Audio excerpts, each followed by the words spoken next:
Við förum í 5. lið, það Sjafnanes, breyting á deiliskipulagi B-áfanga Krossaneshaga.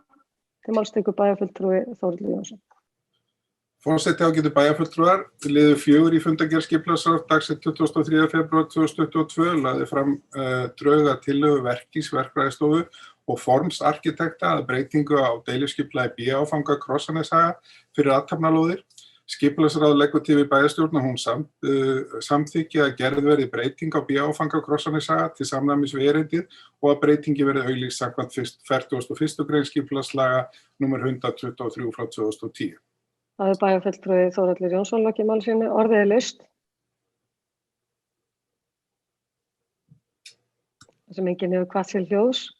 Þeir sem geta samþykkt að gerð verði breyting á B-áfanga Krossaneshaga, gefið merki. Það eru allir. Takk fyrir það.